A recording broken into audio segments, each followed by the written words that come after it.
Welcome once again, my friends, and thank you for stopping by to listen to an old storyteller. Today we have a Bosnian tale, and the title of this story is The Dervish and the Talking Nightingale.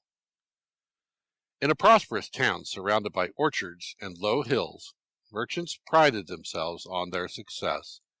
Their shops overflowed with silks and spices.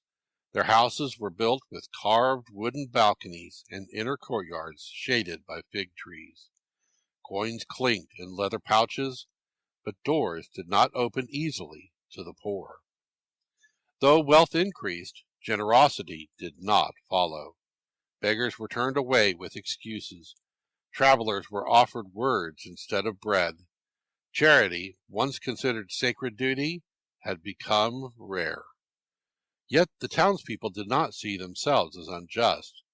They saw themselves as prudent. One evening, as the sun softened the sky into amber light, a wandering dervish entered the town.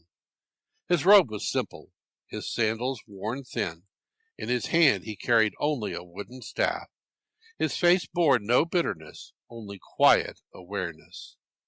A dervish, in the Ottoman tradition, lived lightly upon the earth. He sought spiritual truth over possession, insight over comfort. Some listened to such men, others dismissed them. The townspeople watched him pass through the marketplace without stopping to beg. He did not ask, he observed. As night approached, he walked behind the houses to a fig tree at the edge of town and sat beneath its branches.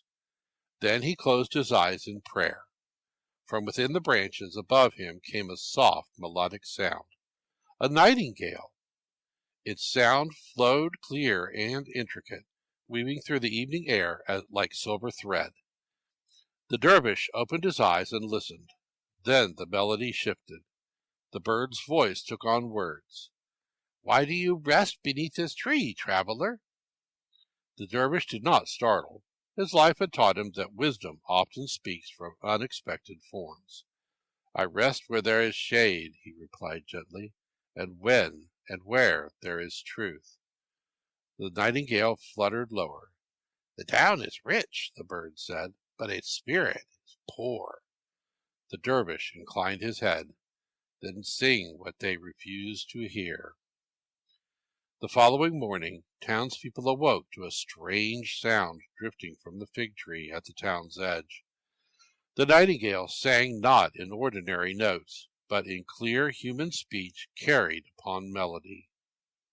It told of a farmer who filled his granary beyond measure, locking the doors tight while the neighbors starved. When famine struck his own house, he found that hoarded grain had rotted, useless and foul. The refrain echoed, "What is stored without sharing turns to dust." Merchants paused in their counting, women drawing water. Children stared towards the tree. Some laughed nervously. "It is only a bird," they said. But they listened again the next morning. On the second day, the nightingale sang of a wealthy man who polished his golden cup daily, but never poured water for the thirsty. In time, the cup grew dull, untouched by kindness, and the man's name faded from memory. What shines without service grows dim. This time fewer laughed. The dervish remained beneath the tree, neither claiming the bird nor explaining it. He listened as one who already understood. By the third morning, the entire town gathered beneath the fig tree.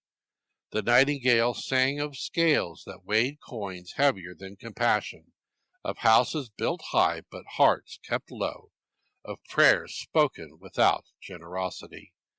Each verse struck gently, but precisely. Faces in the town grew thoughtful. Some felt exposed. Others felt uneasy. At last, a merchant stepped forward. "Why does this bird accuse us?" he demanded. The dervish rose slowly. "It accuses no one," he said. "It reflects what it sees." The merchant frowned. "We are not unjust." "Then your deeds will prove it," the dervish replied. That afternoon, a widow knocked at a merchant's door. He hesitated. He remembered the song. Slowly, he opened it. A baker who had long refused credit to struggling families reconsidered his practice. A wealthy landowner sent food to a distant relative without being asked. These were small acts at first, almost reluctant. But generosity, once begun, grows. The nightingale continued to sing for several more days, each parable gentler than the last. Soon the tone of the town shifted. Laughter returned to courtyards, not the sharp laughter of pride, but the softer laughter of shared bread. The dervish watched quietly. One day, before the town fully stirred, the dervish rose from beneath the fig tree. The nightingale perched above him. "You have done what you came to do," the bird said. "I did nothing," he answered. "They chose to listen." The bird's song softened into ordinary melody once more. By the time the townspeople gathered that morning, the dervish was gone. The nightingale still sang, but only as a bird. Yet its earlier words remained. Thank you once again for listening to this story. If you enjoyed this story, please press that like button. Also, please help an old storyteller out by subscribing to my channel. The next story will be posted in a few days, so until then, may your story continue to be a good one.